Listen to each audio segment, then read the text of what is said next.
नमस्कार, वंदे मातरम। मैं हूं श्यामगिरी। आप देख रहे हैं हमारा चैनल मुद्दा भारत का। मुद्दा भारत का यानी मुद्दा आपका। मुद्दा है आज महाराष्ट्र की पॉलिटिक्स का। मुद्दा आपके भी हो सकते हैं अगर आप अच्छे जो सोशल जो काम है अगर हमें व्हाट्सएप पे या कमेंट बॉक्स में अगर लिख के भेजते हैं तो आपके मुद्दे को भी हम चर्चा में लेंगे। लेकिन उसके लिए एक शर्त है कि आप अगर चैनल को लिंक के थ्रू देख रहे हैं या पहली बार देख रहे हैं तो उसको सब्सक्राइब करना होगा। आपको हमारा मेंबर बनना पड़ेगा। सब्सक्राइब करते ही आपको हर वीडियो आप तक हमारे पहुंचते रहेंगे और आपके मुद्दे का भी सॉल्यूशन जो है होता रहेगा। पिछले दिनों हमने एक जापान से फ़ोन आया था। उनका मुद्दा ये था कि वहाँ पर जो राजदूत हैं वो हिंदी में जो है बात नहीं करते या इंग्लिश में बात नहीं करते, वो जापानी से इंग्लिश में बात करते हैं। वो भी प्रॉब्लम हमने सॉर्ट आउट करने की कोशिश की थी और ये मामला जो है हमने संसद तक पहुँचाया था और मेरे ख्याल से कुछ हद तक इस पर अमल भी होना शुरू हो गया है। तो इस तरह के मुद्दे अगर सोशल रहेंगे तो हम उसको अपने चैनल में ज़रूर दिखाएं, अब चर्चा करेंगे और शासन प्रशासन तक जरूर पहुंचाएंगे। तो आज बात करते हैं महाराष्ट्र की पॉलिटिक्स में, जिसमें पवार साहब यानी शरद पवार जी और अजीत पवार जी का जो इस समय वाक युद्ध चल रहा है। लोकसभा चुनाव सामने है और दोनों जन का जो है वाक युद्ध चालू है। सबसे पहले हम जान लेते हैं कि दोनों के वाक युद्ध का जो है राजनीतिक परिणाम क्या हो सकता है। हमारे साथ में थत्ते जी। सर क्या कहेंगे सर, जो पवार साहब का और अजीत पवार का ये दिखावा चल रहा है कि सही में राजनीति उनकी अंदरूनी कलह की कुछ सामने आ रही है? चलो भाई, ऐसा हो गया है कि आपके जो दर्शक हैं जी वो चाणक्य हो गए हैं। वो मुझे मैसेज करते हैं, मेरा नंबर देता हूँ ना मैं उनको, तो मैसेज करते हैं कि भाई आपके तुल्य बड़ वो है और कभी कभी तो आप करते तो तब वो बता भी देते हैं आपको। तो उनको 50-50 करो, आप अकेले 75 से 80 जाते हैं वो नहीं ठीक है। तो सर आप क्या सोचते हैं अजीत दादा और शरद पवार? अभी सर ऐसा है कि आप जितने साल से मतलब राजनीति का पत्रकारिता कहो या खुद की पत्रकारिता कहो, मेरे ख्याल से पवार साहब की राजनीति और आपकी पत्रकारिता मेरे ख्याल से इक्वल मानता हूँ। वो 55 साल उनके हो गए, मैंने भी 55 हो गए, मैं उनके साथ ही राजनीति में आया। बिल्कुल बिल्कुल। तो जो आप बता सकते हैं वो तो मैं नहीं बताता, लेकिन जितना मैं 99 से मैं जिस तरह से देख रहा हूँ, मेरे ख्याल से 99 के टाइम में जो है अजीत पवार हो गए ना, 34 साल अजीत दादा जो है मेरे ख्याल से उसी समय उनका पीरियड शुरू हुआ मंत्रिमंडल में। 92 में पहली बार आए हो। यस। लेकिन मंत्रिमंडल जो है कांग्रेस के साथ में जब उन्होंने एनसीपी ने सत्ता बनाई, यानी पहले एनसीपी का पार्टी का गठन हुआ, नहीं कांग्रेस, हाँ, लेकिन जो एनसीपी गठन हुआ उसके बाद फिर बागडोर संभाली उन्होंने। अजीत दादा मेरे ख्याल से पवार साहब ने अजीत दादा को पूरी छूट दे रखी थी कि आप जैसे चाहो वैसे जो है पार्टी को जिस तरफ चाहो उस तरफ ले जा सकते हो। और यस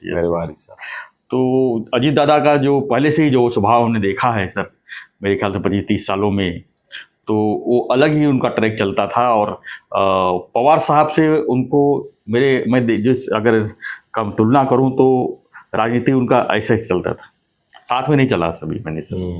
पवार साहब ने उनको कई बार बचाया, बहुत जगह बचाया उनको, बहुत चीज़ें उनको, राजनीति उनकी उससे मिलता जुलता है, लेकिन जब उनका दोनों का ट्रैक अगर देखेंगे तो मेरे ख्याल से विरोधाभास पहले से ही रहा है।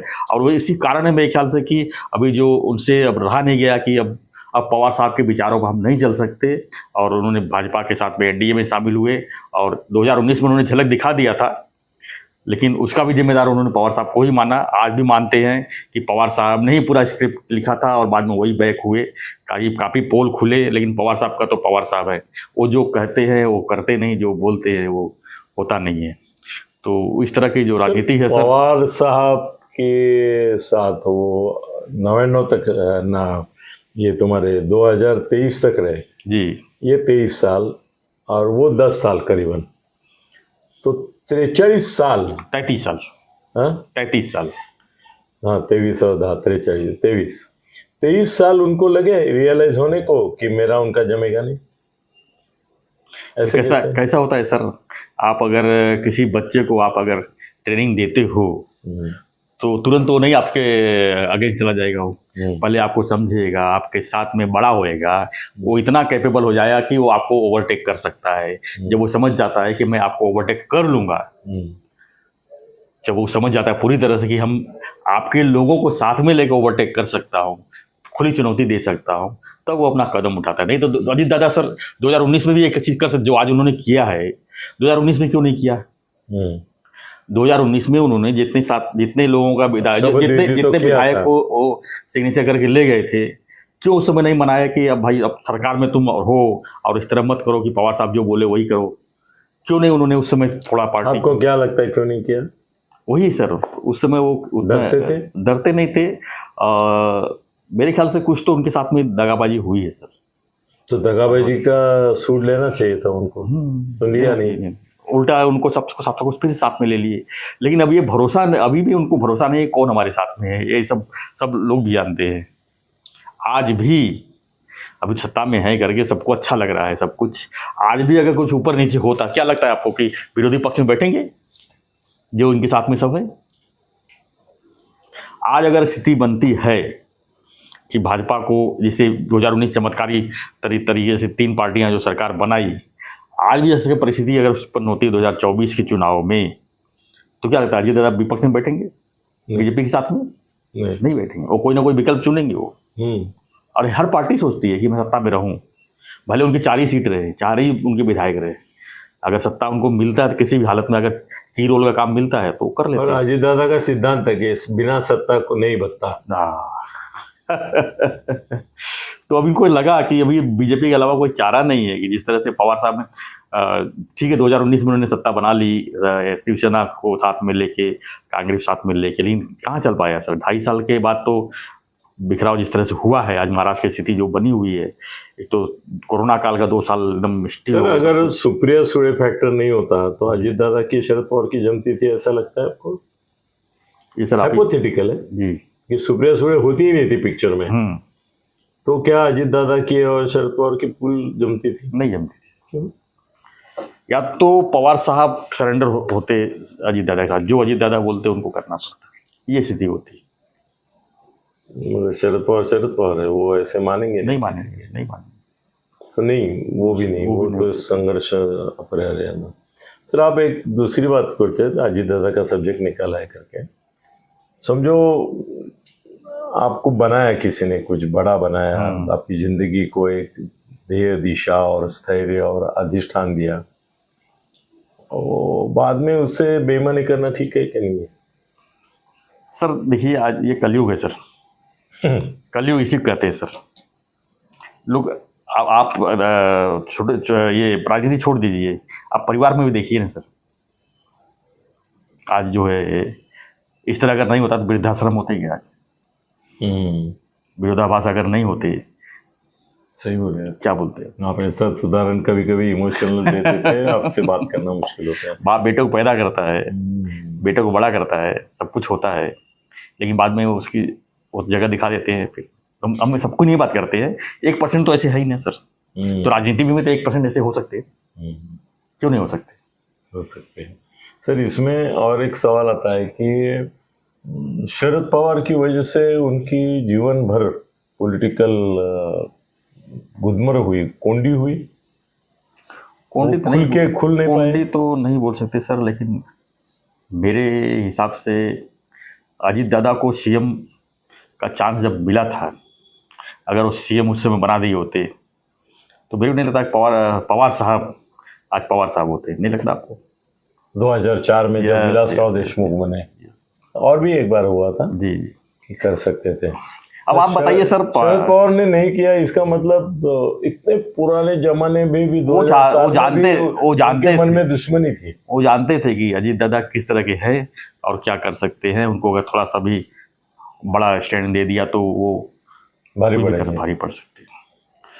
आप क्या कहेंगे सर? मैं थोड़ा सा पवार साहब के बारे में जानना चाहता हूँ। आपने उनकी राजनीतिक जीवन देखा है पूरा, और लोग भी जानना चाहते हैं कि पवार साहब की जो पॉलिटिक्स रही है, आप मेरे ख्याल से 50 साल से ज़्यादा आप देख रहे हैं पूरा, तो क्या नहीं लगता सेल्फिश वाला पॉलिटिक्स रहा है कि हम अपने आप को ही जो है? आप ना आजकल ऐसा करते हैं कि जो शब्द मैं बोलने वाला हूँ जी, वो आप पहले ही बोल देते हैं, क्योंकि आपको भी अभी वो एनालिसिस आ गया है।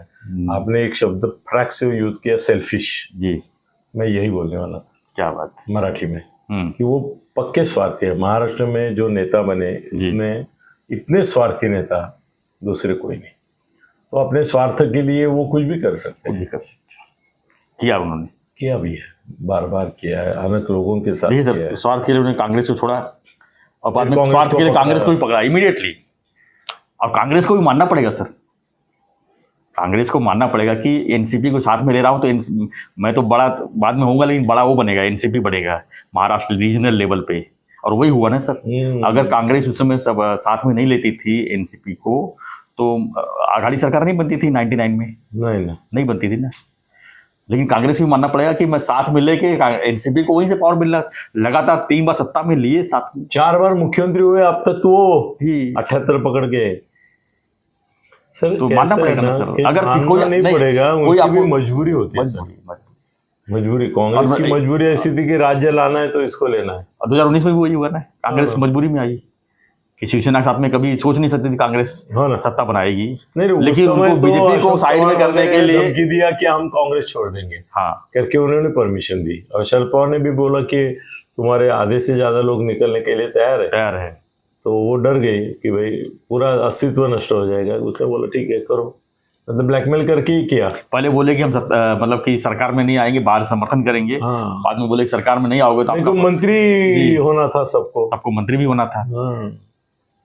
नहीं, अजीत दादा और शरद पवार का पैचअप अभी खत्म सर, होगा नहीं पैचअप नहीं होगा भाई। अगले चुनाव में अजीत दादा की लोकसभा की सीटें जी एक भी ज्यादा आती है तो ठीक है। किससे? राष्ट्रवादी से, मतलब शरद पवार की। अच्छा, हाँ तो ठीक है। अगर उससे कम आई तो अजीत दादा का भी भविष्य अंधेरे में जाएगा कि फिर असली कांग्रेस जो है राष्ट्रवादी वो पवार साहब की हो जाएगी। सर आपको क्या लगता है, अजीत दादा के ज्यादा आएंगे, शरद पवार के ज्यादा आएंगे लोकसभा? विधानसभा बोलेंगे बाद में जी। लोकसभा की अगर बात करें सर, अगर अजीत दादा के साथ में देखिए बीजेपी भी कंबाइन में रहेगी और शिंदे साहब की भी जो मेजोरिटी है वो साथ में रहेगी। अगर तीनों साथ में जो मेजोरिटी का फायदा अगर मिलता है तो अगर बीजेपी की हवा तो है ही सर, मतलब मोदी जी की हवा तो है ही, लोकसभा की बात कर रहा हूँ। अगर हवा तो है ही तो इसका फायदा मिलेगा सर अजीत दादा को। मगर वो घड़ियाल चिन्ह लेके होगा या कमल चिन्ह होगा? मेरे को ऐसा लगता है सर, कुछ जगहों पर घड़ियाल रहेगा, कुछ जगह पर ऐसा नहीं होता, कमल का रहेगा। ऐसा नहीं होता है, एक कोई पॉलिसी लेनी पड़ेगी, या तो कमल नहीं तो घड़ियाल तो घड़ियाल। ऐसे कैसे करेंगे? यहाँ पे ये तो प्रचार में प्रॉब्लम होता है ना कि यहाँ बोलेंगे घड़ियाल को दो, वहाँ बोले ये, ऐसा नहीं होता। एक पार्टी का कोई ये आ गया जाहिरात भी तो उसमें एक ही देना पड़ेगा। हो सकता है उसके ऊपर कुछ बाद में बीजेपी है कुछ गेम करे तो हो सकता है कि फ्रीज भी हो जाए। आप जैसा कहे थे बीच में वीडियो में कि दोनों का फ्रीज भी हो सकता है क्योंकि क्योंकि चुनाव का मामला है और चुनाव आयोग में जाएगा मामला, तो वो बोलेंगे भाई अभी चुनाव में है तो अभी तो फ्रीज कर दो, बाद में देखेंगे जिसका निर्णय आएगा वो लेगा घड़ियाल। वो भी हो सकता है। अगर फ्रीज हुआ सर ऐसे में तो उनको बीजेपी के अलावा कोई, कमल के अलावा कोई चारा नहीं। बीजेपी शरद पवार को नाराज करना चाहती है या संबंध तोड़ना चाहती है या एक आशा का धागा थोड़ा बनाए रखना चाहती है? यस, केंद्र में भी महाराष्ट्र में भी बिल्कुल। क्योंकि अब भी ऐसा लग रहा है कि हालांकि लोग नहीं चाहते क्या कि पवार साहब जो है बीजेपी के साथ में ऊपर नीचे कहीं से भी रहे, लोग नहीं चाहते। लोगों को कौन बोले वोट तो लोग ही देते हैं ना। मगर कौन पूछता है? वो तो है अलग बात। शिवसेना और बीजेपी ने साथ में चुनाव लड़े, लोगों के वोट लिए, क्लियर कट 175 तक जी। फिर भी शिवसेना ने छोड़ दिया। क्या करा पब्लिक ने? क्या उखाड़ा उद्धव का? क्या उखाड़ा? पब्लिक तो एक बार वोट देगी, उसके बाद क्या उसको हाथ में कुछ है ही नहीं। हाथ में नहीं कुछ, वो 2.5 साल सरकार चला है ना वो बैठ के। तो यही पब्लिक को सोचना चाहिए कि जब वोट देने जाते हैं तो पिछला 5 साल में कौन क्या किया है, कौन क्या दगा दिया है, वो भी ध्यान रखना चाहिए। सो दोनों हरामी रहते हैं, किसको देंगे? वो 2.5 साल का उनका ये जो था उसमें उन्होंने जितना निकम्मेपन किया उससे क्या कम निकम्मेपन अभी हो रहा है?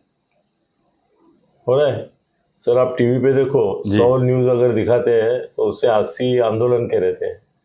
महाराष्ट्र में इतने आंदोलन कभी नहीं हुए जी। हर एक तबका असंतुष्ट है ना, हर एक तबका असंतुष्ट है। संतुष्ट कब हो पाएंगे सर? अभी असंतुष्ट है, ये तो पक्का है। उनको सर ऐसा है कि हम चोर को दे या दरोडेखोर को दे। मवीवा वाले दरोडेखोर थे, ये चोर है बीजेपी होने के कारण। तो किसको तो साहूकार है कौन तब? साहूकार कहाँ ढूंढेंगे फिर? साहूकार ढूंढने जाएंगे तो फिर मतलब हो अच्छा नहीं आदमी, पाते। हाँ अच्छा आदमी जी, कोई नहीं। आप वाले भी इतने हरामी निकले फिर। उस सर ये कुछ सिस्टम, तो लगता था कि आप वाले थोड़े से निकलेंगे सर सिस्टम ही ऐसा वो भी बन ऐसा- चुका है ना, सिस्टम ऐसे बन चुके हैं, जब सिस्टम में जो बैठेगा वही काम करेगा सर जो बाकी लोग करते हैं। आप अगर चुन के आते हैं, आपको पार्टी बड़ा करना है, आपको पूरे देश में फैलना है, पहले तो आप बोलेंगे कि मैं नगर सेवक बनूं, बाद में बोलेंगे विधायक बनूं, बाद में बोलेंगे सांसद बनूं, पूरे आप क्षेत्रीय पार्टी है तो अभी नेशनल पार्टी बनाओ, तो सबके लिए पैसे लगते हैं। वो पैसे आएंगे कहाँ से? अगर पैसे लाना है आपको इनडायरेक्टली तो आपको सिस्टम के साथ खेलना पड़ेगा। सिस्टम के साथ खेलने जाएंगे तो लोग बोलेंगे ये भी चोर है, तो साहूकार लाएंगे कहाँ सर? ये सिस्टम बना है जो सर ना, ये उसमें साहूकार बैठ ही नहीं सकता। उसके कि सिस्टम ऑटोमेटिकली बनी कि बनाई गई? बनते बनते बनती गई। तो पहले से थी कि नहीं थी ना सर? कब से थी भारत में? सर मेरी जानकारी में तो मतलब प्राचीन काल से चला आ रहा है ये सर। भगवान के राज में भी देखिए तो आप अगर राजनीतिक दृष्टि से सोचेंगे आप तो क्या वहां नहीं रहा होगा? रामायण महाभारत से लेके सब पुराणों में भी उसके उदाहरण मिलते ही है, मिलती है। सर एक मैं सोचता हूँ कि अभी अजीत दादा, चलो मुद्दा खत्म करते हैं जी। अजीत दादा और शरद पवार इलेक्शन में बाहर एक साथ का एक दूसरे का साथ देने की संभावना कितने % है आपके हिसाब से? अजीत दादा और शरद पवार लोकसभा तक, विधानसभा, चलो दो अलग, कहाँ साथ? लोकसभा और विधानसभा एक ही होगा। कैसे साथ देंगे? नहीं क्यों देंगे? तो 100% नहीं देंगे। नहीं देंगे। हाँ? क्या देंगे? शरद पवार की जीत होगी, अजीत दादा की? अभी सर साथ में सत्ता में हैं और जीत हार की तो बात ही नहीं कर सकते सर। जीत तो इनकी होगी ना। किसकी होगी? अजीत दादा की होगी, शरद पवार की नहीं होगी। और अजीत दादा को बीजेपी मुख्यमंत्री पद देगा नहीं देगा? कभी भी, अभी नहीं, कभी भी अजीत दादा को। सर मुझे तो लगता है कि 2024 में बीजेपी मुख्यमंत्री कुछ ऐसा रोमांचक चेहरा लाएगी, किसी को नहीं देगी जो है वो। एकनाथ शिंदे को भी नहीं। अच्छा। और एकनाथ शिंदे और अजीत पवार का संबंध अच्छा रहेगा कि एकनाथ शिंदे और बीजेपी का अच्छा रहेगा? आज कहाँ अच्छा है? किसका अच्छा है? अजीत दादा का और शिंदे साहब का क्या संबंध अच्छा हो गया है? आपको लगता है? मुझे नहीं लगता है। बिगड़ा है? बिल्कुल। क्यों? पुरावा दो। पुरावा नहीं रहता सर, इंटरनल पॉलिटिक्स आप तो जानते ही कैसा है। पुरावा मतलब थोड़ा सा दिशा दिग्दर्शन तो करो कि मुझे उनमें दोनों में मतभेद है। मतभेद नहीं है, भेद ही भेद है सर। हाँ बताओ ना, तो कोई तो उदाहरण दो भाई, ये मुद्दे पे भेद है। कुछ चीजें होती है सर, उदाहरण नहीं मिलती। नहीं ऐसा नहीं है। आप स्टेटमेंट कर रहे हैं तो कुछ तो मेरे को इंडिकेशन तो दो कि भाई ये देखो यहाँ पे अजीत दादा का आपको क्या लगता नहीं है? जमा। आपको क्या लगता है? जमता है सर, जमता है मेरे ख्याल से फडणवीस और शिंदे से ज्यादा अभी शिंदे और अजीत दादा का जमेगा। क्या बात कर रहे हैं? हाँ, कारण दोनों बाहर के हैं, ये अंदर के हैं, और ये अंदर वाले जो है वो बाहर वालों को समान तरह से आर-पार। तो आपको क्या लगता है 2024 में दोनों मिलकर कुछ चमत्कार करेंगे सर बीजेपी के खिलाफ? जरूरत पड़ी तो। मतलब अजीत दादा को मुख्यमंत्री बनने के लिए कुछ भी नहीं, अजीत दादा को मुख्यमंत्री नहीं, क्यों? शिंदे को भी बना सकते हैं। अजीत दादा बोलेंगे ठीक है आप बनो, और बाकी ये सब बाहर से पार्टिमा देंगे, अंदर से पार्टिमा देंगे। ऐसे बीजेपी कितनी मस्ती करती है जी, इसके ऊपर डिपेंड है। अभी बीजेपी के जो है ना फडणवीस से रिलायबल है, फडणवीस जो बोलेंगे वही होगा, ऐसा मुझे लगता है। मगर अभी फडणवीस जो वैसा होगा कि नहीं ये समझ में नहीं आता, क्योंकि मोदी और शाह उनकी सुनते नहीं है। जैसे वसुंधरा राजे की सुनी नहीं सुनी, शिवराज चौहान की नहीं सुनी, रमन सिंह की नहीं सुनी, वैसे फडणवीस की शायद पिछले चुनाव में बहुत सुनी जी, अगले चुनाव में नहीं सुनेंगे। अगर नहीं सुनेंगे उसके पीछे रीजन है ना सर। 2019 में अमित शाह का सीधा गणित था कि बीजेपी अकेले चुनाव लड़े। ये तो फडणवीस जी ने शिवसेना के साथ में अलायंस किया और सीट बंटवारा करके और जो पूरा गेम खराब किया पूरा। तो बीजेपी बहुमत से आती थी, कई जगह सिद्ध हो चुका है बहुमत करती थी। तो ये चीज ये दिमाग में बैठा हुआ है आज भी अमित शाह के। तो फडणवीस की नहीं सुनेंगे, मेरे नहीं लगता सुनेंगे इस बार, क्योंकि बोलेंगे मनमानी तुम्हारी बहुत हो गई, अब हमको हमारे हिसाब से करनी। अगर फडणवीस की नहीं सुनेंगे तो क्या बीजेपी की सत्ता ही नहीं आनी चाहिए हमारे बगैर। सर विजया राजे सिंधिया को अगर पता होता कि उसका नाम कटने वाला है तो इतने लोगों को वो गिराती थी कि जो सत्ता नहीं है। सर हमें और आपको मालूम था कि उनको पत्ता कटने वाला है, तो उसको नहीं मालूम ऐसा हो सकता है? नहीं, मगर उसको तो हम कितना बार वो जो चिट्ठी निकली ना जी, वो दृश्य मैं कल देखा जी, मैं भी कई बार देखा। मैं हाँ, शायद हम दोनों ने ही देखा किधर। सर ऐसा चिट्ठी निकाला, तब तक उसका चेहरा उत्साही था क्योंकि उसका लगा मेरा ही नाम होगा। जैसे नाम देखा ऐसा करके देखा उसने, राजनाथ सिंह को ऐसा क्या कर रहे थे मालूम ही नहीं, गाना गा रहे थे। नहीं, उनको मालूम है कि ऐसा होने वाला है, तो देखा भी नहीं उन्होंने उस वक्त। तो सर वो जो वसुंधरा का चेहरा वो शौक का था जी, तो मतलब उसको वो समझ रही थी कि मेरा ही होगा। इसका तो दिखाई नहीं दिया आपने को शिवराज सिंह का, मगर उन्होंने बाहर आके बोला कि पार्टी जो करेगी वो बोलूंगा, मैं मरने को तैयार हूं, मैं भीख मांगने नहीं जाऊंगा। सर ये भी गुस्सा है, ये भी फडणवीस बोला था कि भाई मुझे नहीं करना है अभी एक्टिव ये, वो रमन का कुछ मालूम नहीं, मगर ये तो बगावत पे उतर आए हैं दोनों। शिवराज सिंह चौहान तो फडणवीस भी उतर आ सकते हैं, और फडणवीस की बगावत तोड़ना है तो फडणवीस के आदमियों को पिछली बार जम के टिकट दिए, इस बार फडणवीस के विरोधियों को टिकट देंगे। इसीलिए तो बावनकुळे बार बार बोल रहा है कि उनको ही मुख्यमंत्री करेंगे ताकि वो मुख्यमंत्री नहीं हो। विनोद तावड़े है, आशीष शेलार है, पंकजा मुंडे है, वो किसी को भी ताकत दे सकते हैं। नया चेहरा सीट पे किसी को बुला, नया चेहरा सर तलाशते हैं। अब तो देखो तीनों जगह पे नया चेहरा आए सर। हाँ ना, तो यहाँ भी आ सकते हैं, कुछ भी हो सकता है सर। अब तो बीजेपी के लिए कुछ भी हो सकता है। नहीं मगर सर अभी ऐसा है कि बीजेपी को अगर 175 सीट दे रहे लड़ने के लिए, जो मेरी जानकारी है, और ये दोनों बाकी के ये कर रहे हैं, तो सर अजीत दादा के सीट सर ज्यादा नहीं आएंगे महाराष्ट्र में। शरद पवार के उससे ज्यादा रहेंगे, विधानसभा की बात, विधानसभा ज्यादा रहेंगे, क्योंकि आम मराठा जो है ना, वो मराठा इमोशनल मराठा है, वो पॉलिटिकल मराठा बाद में है। वो बोलेगा क्या पवार साहब की सत्ता आएगी, नहीं आएगी तो भी पवार साहब है, उनकी सत्ता हो ऐसा नहीं, आज भी उनकी सत्ता चलती है। कौन सा मंत्री उनका निर्देश का पालन नहीं करता है? बिल्कुल सब करते हैं ना। तो पवार साहब के चुन के आएंगे अजीत दादा से बहुत ज्यादा। कितने ज्यादा बताइए सर, अंदाज कितने ज्यादा? विधानसभा की बात करें 10, 15, 20 विधानसभा में इतना बोलता हूँ, अजीत दादा क्या आएंगे उससे डबल आएंगे, और मतलब इनके 20 आएंगे, उनके 40 आएंगे ऐसा। शिंदे साहब का क्या होगा?